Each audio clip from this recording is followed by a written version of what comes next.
Welcome everybody to more of The Witness here on AP Games, continuing our Let's Play, and we're continuing through this last area here in the I don't know, the futuristic trash heap.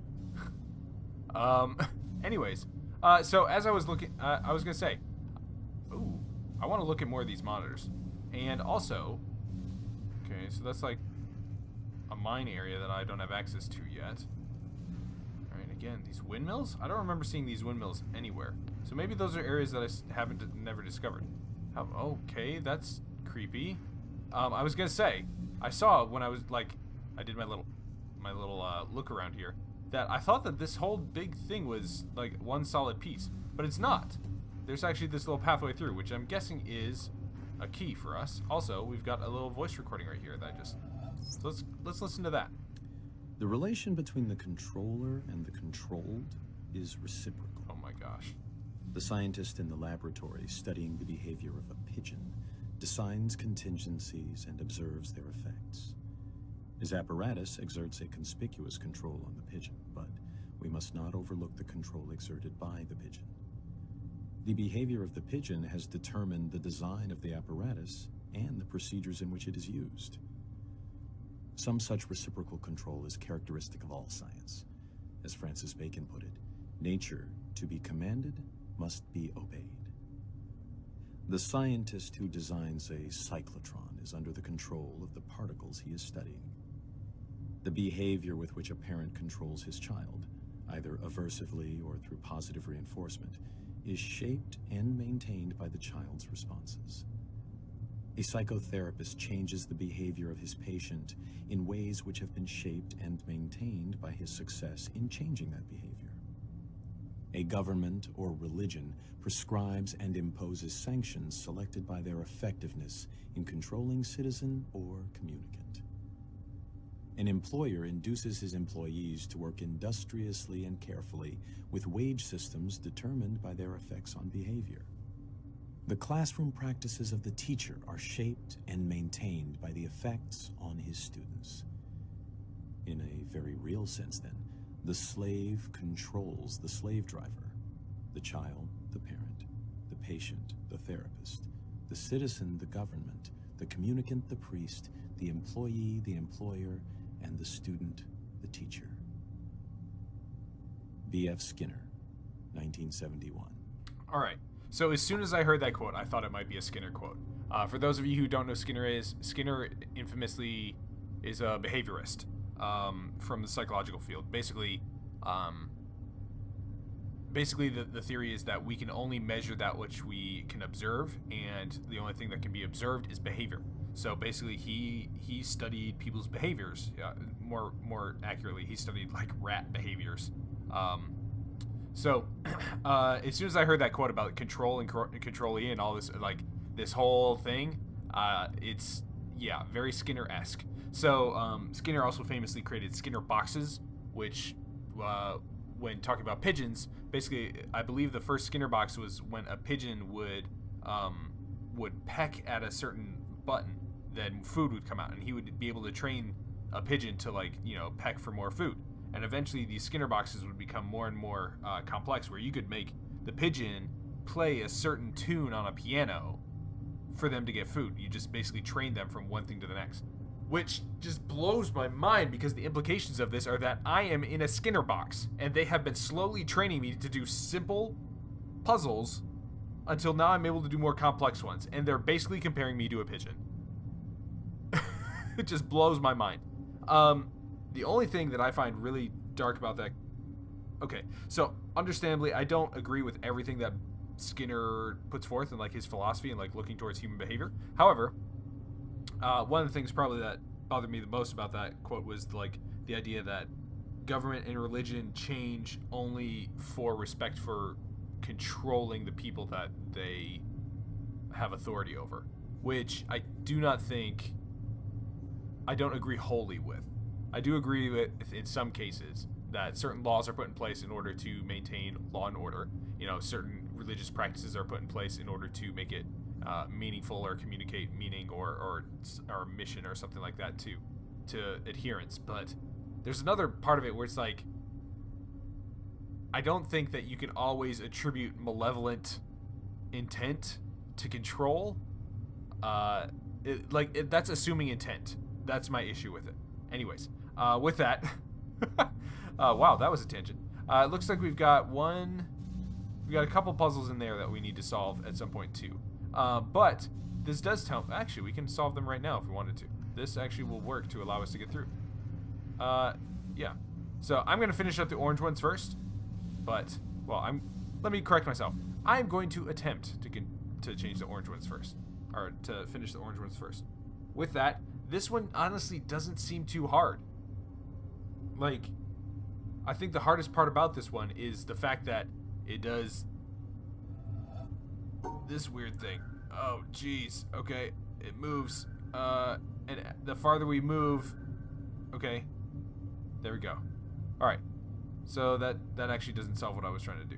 Oh gosh.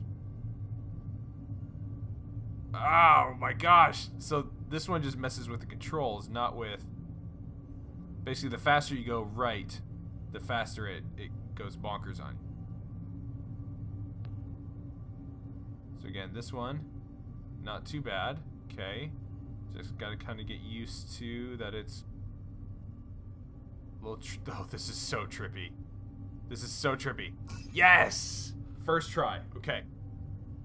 Well, sort of first try. Okay, so what does this one do? It wrote... I called it. I called it. At the end of last episode, I said, I bet that this last one is going to... It doesn't just wrote... What is that stuff on the outside?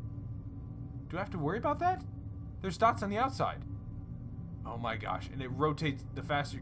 Nope. Okay. Okay. Let's plot out what this looks like before doing anything. So this one honestly doesn't look that bad. Like, okay, it just got bad.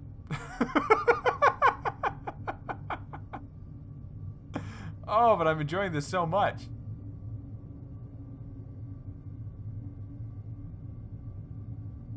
Okay, so I need to control it independent of where it is spinning. Oh my gosh, this is just so mind-boggling. So right, then down. Oh man. Okay, so that's not correct. So I need to go here. Sorry, like literally the thing is spinning. The puzzle is spinning, like my mind is spinning it and warping it. Oh, that's just bonkers. Okay. So this one, like I said, it doesn't look too hard, but maybe it's a little bit more tricky than I gave it credit for. So up here, over here, and then down like this, and then over, right? That's all it needs? Okay, alright, so I messed that up already. Okay, so I need to control it the way I need to control it, independent of how it's spinning. So we go up. I should have drawn this out. Over. Alright, and then I need to go up. Okay, so I can go... I want to go up first.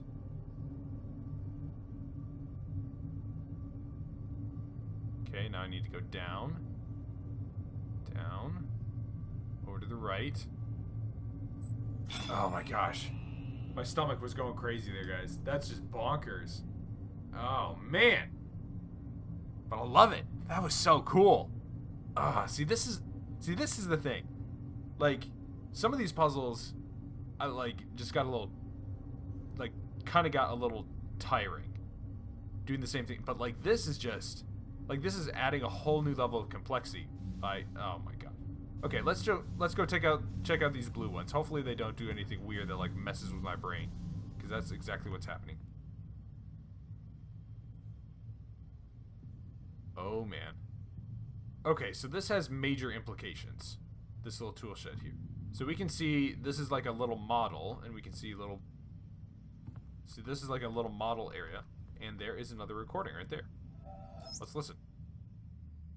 2 major schools of Zen exist in Japan, the Rinzai and the Soto. Both have the same goal of seeing the world unmediated, but their approaches are different. In the Soto school, the emphasis is on quiet contemplation in a seated position without a particular focus for thought. The method in the Rinzai school, however, is to put the intellect to work on problems that have no logical resolution. Such problems are known as koans, from the Chinese kengan, meaning public announcement. Some are mere questions. For example, when your mind is not dwelling on the dualism of good and evil, what is your original face before you were born? Others are set in a question and answer form, like, what is the Buddha? Answer, 3 pounds of flax, or the cypress tree in the courtyard, to name but 2 of the classic responses. According to tradition, there are 1,700 such conundrums in the Zen repertoire, and their common aim is to induce a kind of intellectual catastrophe, a sudden jump, which lifts the individual out of the domain of words and reason into a direct, non-mediated experience known as satori.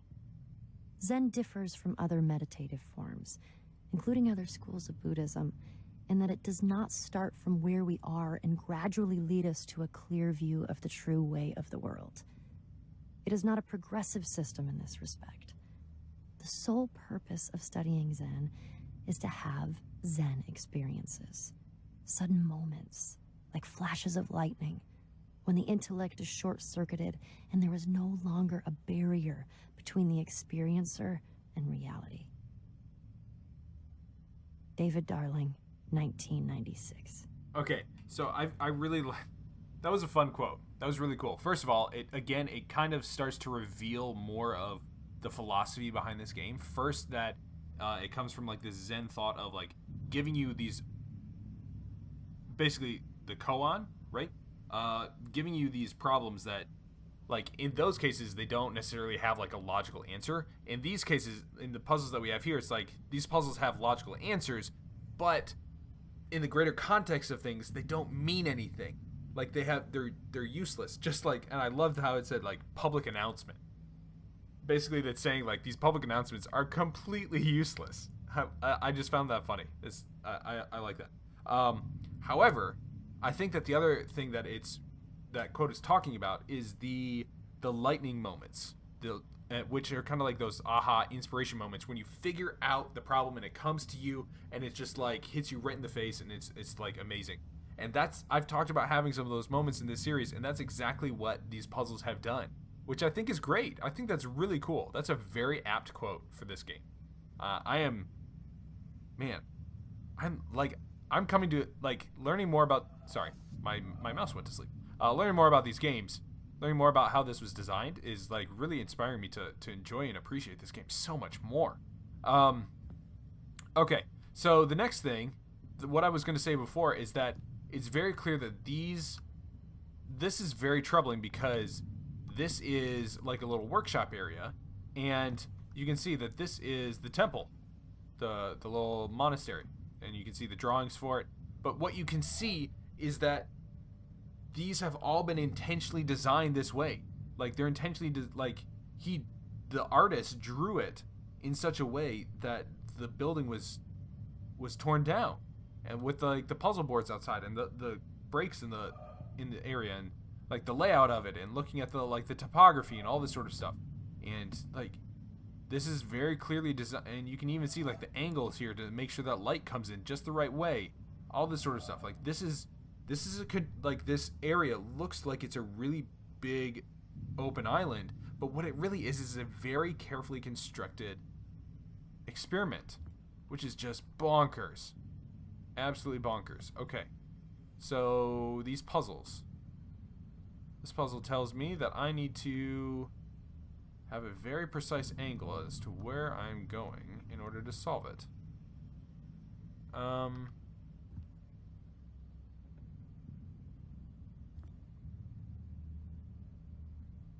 Huh. Okay, I see. So this one tells me what angle I have to go at. So in particular, I want to start here, I think, and just wall that off, and do the same thing here. Oh. Okay. So it's a two-sided one. Okay, I got it. Okay.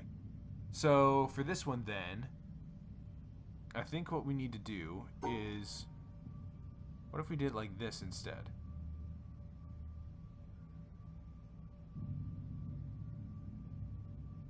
Ah, okay. So if I control this one then, and then I focus on, sorry, I'm controlling the right, but I'm focused actually on the left. And then dip back this way, like that. Right? Okay, so all the black are contained in the right, all the black are contained in the left. Yeah, okay, so that wasn't too bad. Alright, so this one, again, forces me into a certain perspective. However, I need to see what's behind there. So we've got black dots here and a white dot down there. So we've got a white here and two black dots right there. So I think that what that means is I need to do something like... what I need to do is something where... Hold on, it's black in the middle and white. Oh, there's a black dot there too. Okay, so I need to do something like this, because that will wall off those white ones. We've got black in the middle, and then white...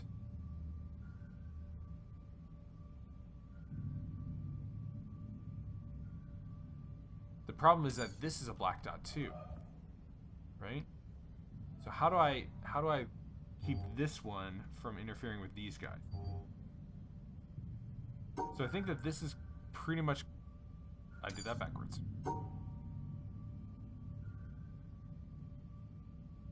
How did I do that? How did I do that before? Oh, like this. Okay, so that walls off the white there. And then we've got black contained in the middle. But the problem is that that doesn't solve it because of this. So can I try solving it from this angle? Okay. So I see. So when you click on it here, it like tries to force you into a certain perspective, but that's not actually the perspective I want. Perspective I want, I think, is over on this side. Because I know what I want to do with the white dots. Yeah, because I actually outlined it like this. Not like that. So that covers those white ones. There's the black. White down there. Boom. Okay, so it tries to force me into a certain perspective, but I don't actually want to take that. This one just looks like it's a case of forcing me to a... Okay.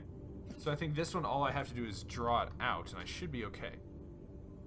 So let's go ahead and draw it. So this is a 5x5. Draw it nice. Good size right there, man. My drawing skills have clearly improved over the course of this game as well. You guys should really see this one. Oh, it's a beauty. The lines are almost straight. Not really, but sort of. Oh. What a beautiful set of squares. Gorgeous. Gorgeous indeed. Okay. Starters are on the bottom left and the top right. Ends on the opposite corners. I've got a black dot there, and a black dot there, and a black dot here. Black dot here on the bottom. Right, that is. Black dot in the bottom left. Well. So 1, 2, 3, 4, 5 is what I count. Okay, 5 dots. Alright, and I'm assuming that by doing this, yes, so it does in fact mirror. Okay. If I came down like this, hold on. Did I just... I was gonna say, that almost solved it, actually. The only one I missed was this guy right here. Okay, so if that's the case, I think I want to try and do it from this angle.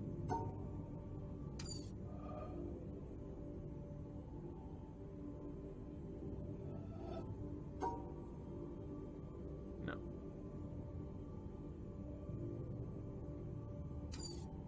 Okay, the only other angle would be from over here. Which gives me, it looks like... Okay, so this forces me into an angle, which I don't think is very helpful. But I could go down like that.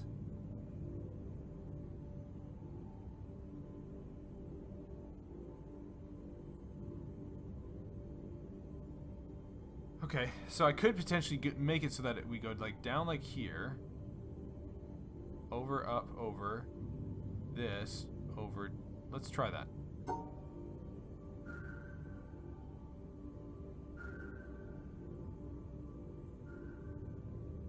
Get this guy. Like that. That was actually not very hard at all. So this one was the wrong perspective. This one was the kind of right perspective.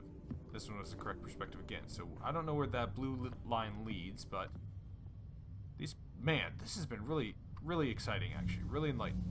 So orange is done. Blue is done. It looks like all that's left to do are... Oh, hold on. Hold on. Blue goes right there. And then we've got green over there. And then there was a purple puzzle in here that maybe we should take a look at here in a minute. But I want to go over here to the green ones. Let's take a look at green.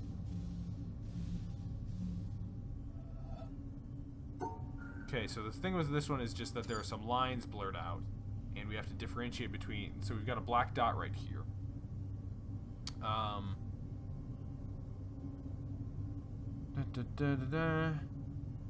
Okay. Sorry, text from the wifey. When it comes to YouTube versus my wife, I will always choose my wife. Yeah, okay. Alright, looks like we have dinner plans. Okay, so, anyways, back to this. So we're green side, and we've got a black dot here, and we have to keep these guys separated. So I think that it just looks something like this. Maybe. Hold on. Okay. Well, maybe like that? That separates the white out. That separates the black. And white. That wasn't too bad. Okay. I can see how this is getting slowly and slowly more disastrous. Okay. So black dot here. Or sorry. Okay, we've got black, black, black. That doesn't look like anything. White and white. So then black. Okay, so here's. All right. So one of the rules that I've noticed with these black and white ones is that anytime that there is a direct, like a black and a white are directly next to each other, you have to bring a line through there.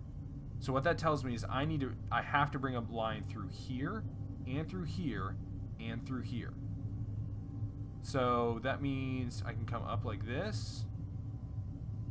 The other thing to keep in mind is where these little, there's one there and one there. So I can come up like this and around, and then bring it back. No, because then I can't get this line, but this is okay. So I need to reverse that. So I need to come over here, up like this. Is that right? Here. I have to separate this out. Well, but I also have to do this. So, up, over. We can wall this one off by itself. That puts white there in the corner. No black dot, no black dot. You can come down here. Okay, maybe. That might work. Alright, so we have to do this. Then we have to do that in order to split them. Then we want to get this guy. And then we need to make sure that black and white are separated. Yeah? Yeah! Okay. Okay, so we got a 4 block in the upper left. That's not too bad. And we've got just one area? Just one area that we have to pass through. So we have to pass through right here. So that's an easy 4 block right here. Okay, no, that's, oh, wait. Is it a 4 block or is it a 3 block? I assumed it was a 4 block. It could be a 3 block. Alright, I'm gonna go on the assumption that it is a 4 block. And if it's not, then I'll try out another strategy. But again, we have to pass through right here. And that's nice and convenient with this 4 block, because I can just go boom, over, up, and and then come down and grab this black dot right down here, and then go to the top right. So let's give that a shot. Up. Yeah. Wow, though. You've got to be joking. What is this? Is this... Are they just reversing the colors?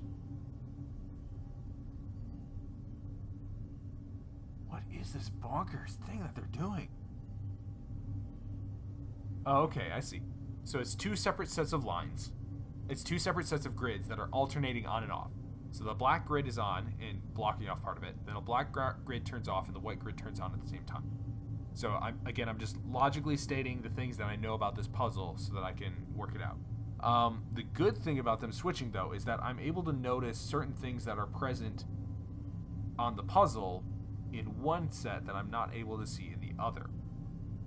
So if we draw this out, this is a 4x4 with, I'm seeing 3 black and 3 black and 3 white with 2 black dots that need to be fulfilled. So we've got a white here, and white here. And then we've got black, black, and black, like that.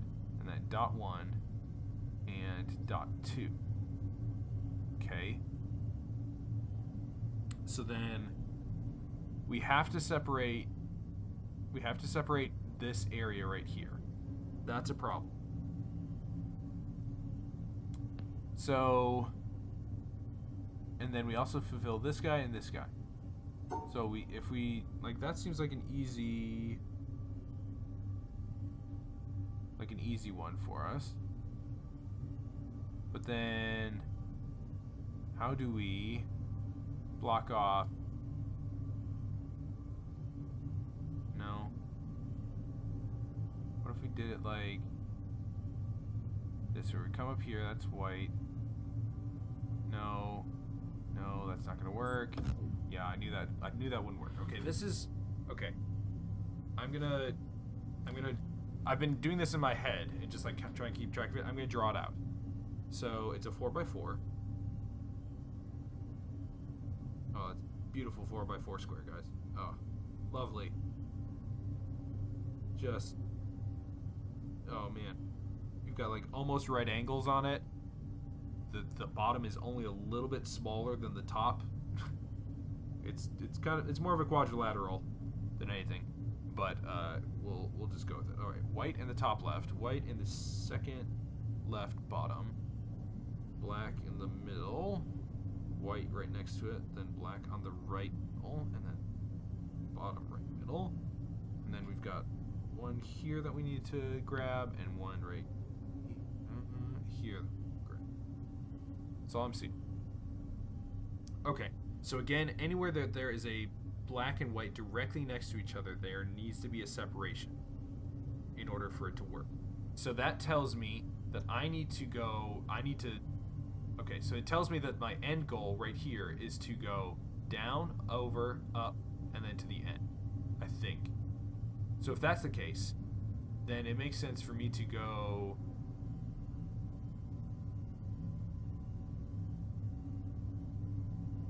like that. Wait, hold on.